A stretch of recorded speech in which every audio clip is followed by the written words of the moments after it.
Magandang umaga, Malacanang Press Corps. Happy Friday and welcome to our press briefing today. Before we end this week, we have some very good news to share regarding our health infrastructure.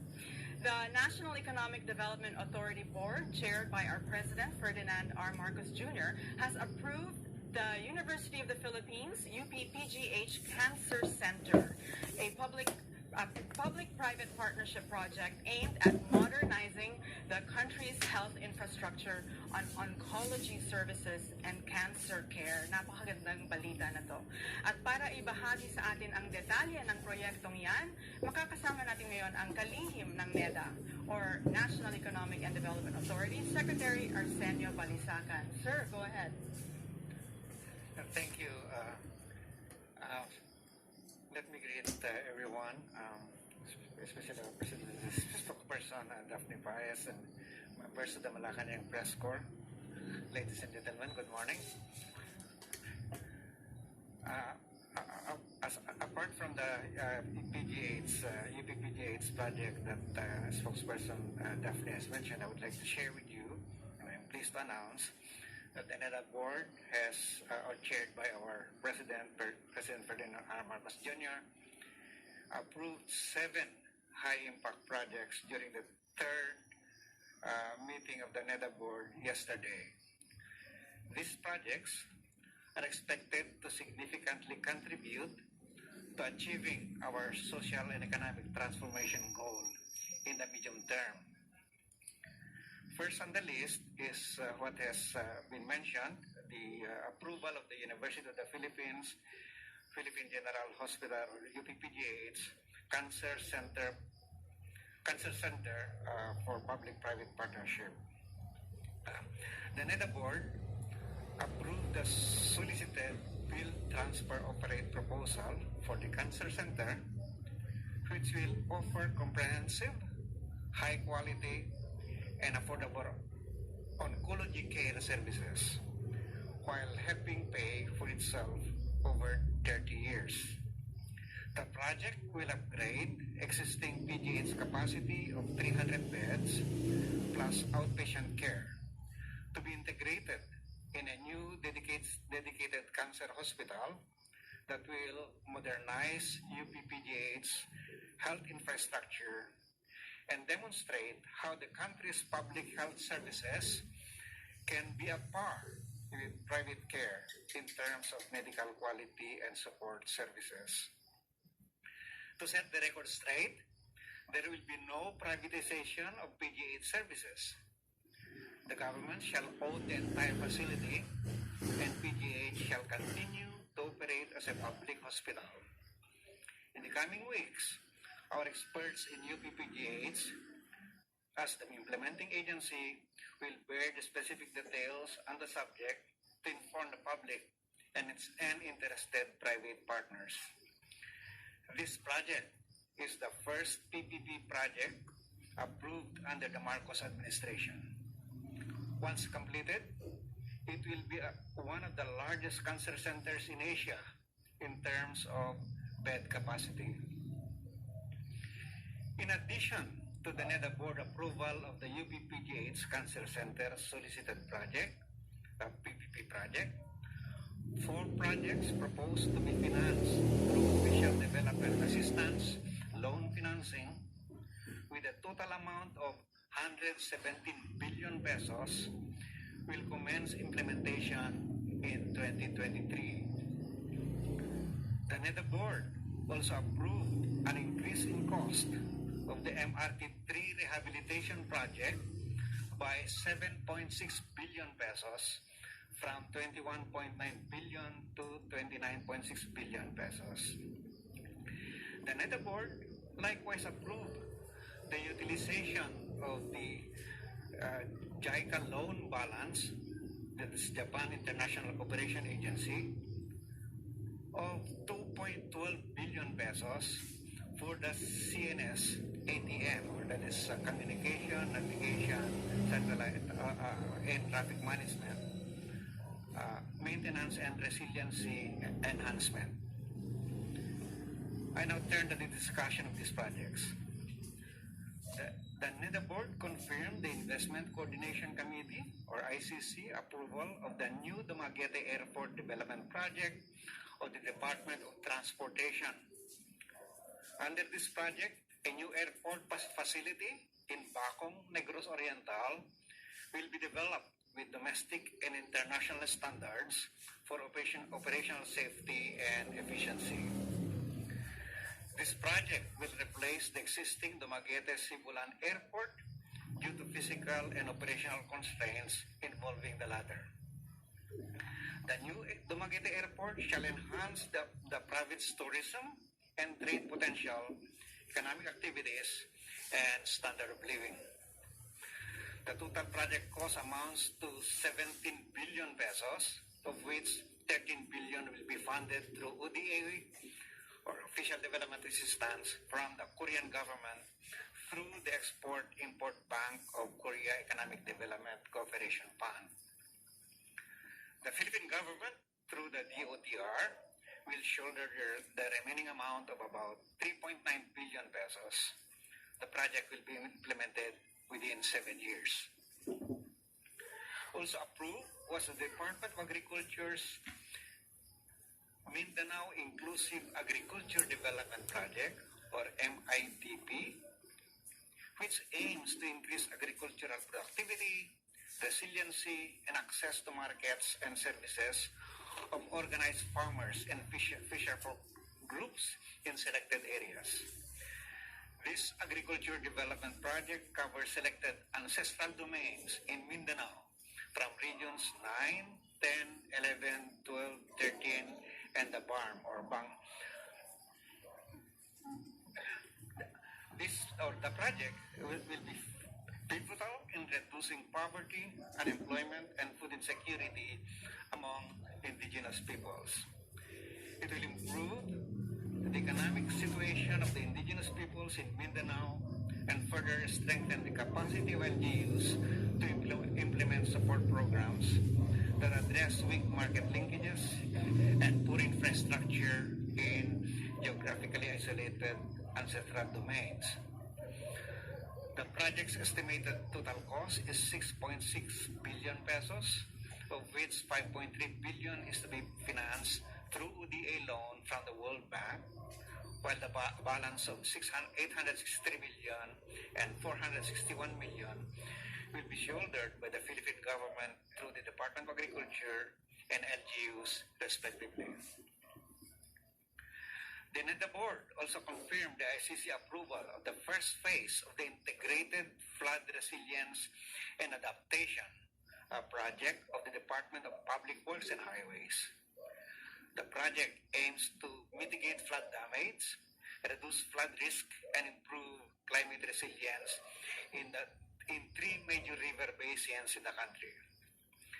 The first phase of this flood resilience project will have the following outputs: the improvement of strategic flood risk management planning, the development of flood protection infrastructure in 3 target major river basins, namely Abra, Ranao, and Tagum Libuganon in Mindanao. And lastly, the strengthening of community-based flood risk management measures. The project, with an estimated cost of 20 billion pesos, is to be financed through an ODA loan from the Asian Development Bank. Further, the NEDA board also approved the request for changes on 2 ongoing projects of the DOTR and the DPWH. The NEDA board confirmed the ICC approval of the DOTR's request for changes in scope, increase in cost, and extension of the implementation period for the Davao Public Transport Modernization Project. The project involves delivering a modern, high-priority bus system for Davao City, wherein interconnected bus services will be prioritized along 29 routes. The implementation period for this project is extended from 2023 to 2029. The NEDA board confirmed the DOTR's request for changes in scope, project cost increase, implementation period extension, additional loan, and second loan reallocation of the Metro Rail Transit Line 3 or MRT3 rehabilitation project. This project involves upgrading MRT3 to its original as designed state with provision for capacity expansion in the future.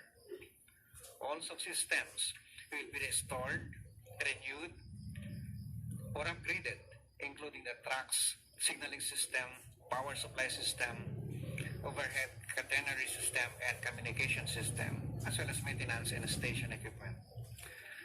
The project will also involve integrating other MRT3 related projects such as the common station, the Dalian trains, and the transition to a 4-car train configuration.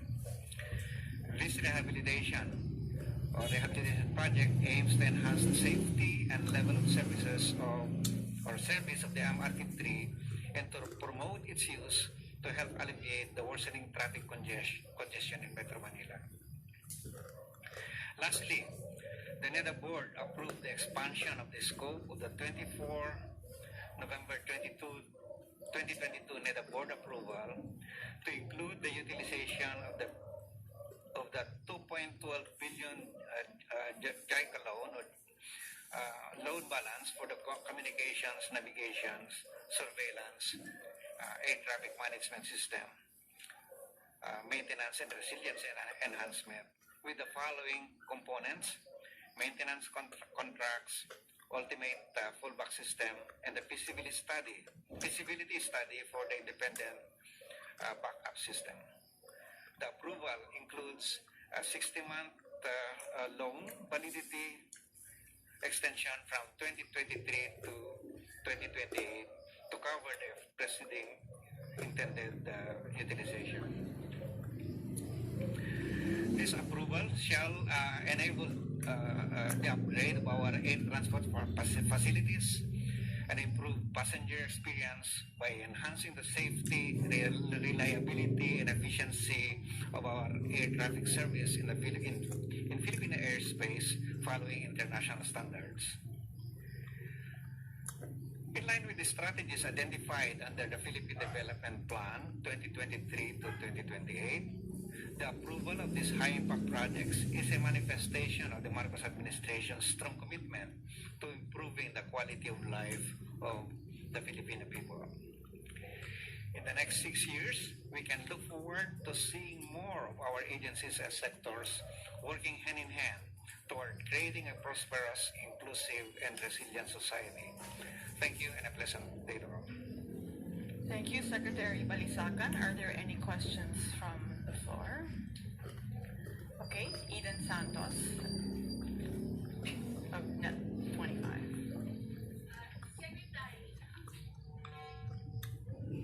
Good morning po, Secretary Balicasan. Kayo na po nabanggit ninyo, nasabi nyo na wala pong privatization sa 7 proyektong ito. Paano po natin ito matitiyak sa ating mga mamamayan? At paano po natin masisiguro na walang mangyayaring pass-on itong mga loans na ito sa ating mga kababayan kapag po in-avail na nila yung mga serbisyo nitong mga proyekto na to? This is a build, transfer, operate project, no? At so doon mismo, the private sector or private partner will build the facility. They will design, they will engineer, and construct the facility, then transfer it to the UPPGH, and then the private sector will operate the facility. The design strict of the project involves a delineation of what is the ward of basic cancer facility and the private that is for the private pay for pay facility. So para 150 beds yun, and the level of service will be the same in for both cases. The only difference there is because the same doctors are attending to both types of patients. No? The advantage doon kasi is instead na yung mga doctors natin ay umaalis sa hospital para lang makapag-private practice, para makapag-earn ng enough dahil, government salary, right? They don't have to leave the area, no? So they can practice and they can serve the people. So it's the ward it's really for that part of the facility is for the low income groups. Sir, FYI lang po, I'm a cancer patient survivor. At talaga pong napaka-mahal po ng pagpagamot sa anumang klase ng cancer. Maganda pong proyekto ito ng ating Pangulo at sana nga ay mapakinabangan ng ating mga kababayan. Pero paano po yung assurance na baka sa mga unang taon lang o ilang taon, okay pa, pero pagdating ng mga susunod na panahon, baka may bayaran, malaki na rin ang bayaran ng ating mga kababayan. Hindi mangyayari yan kasi may kontrata.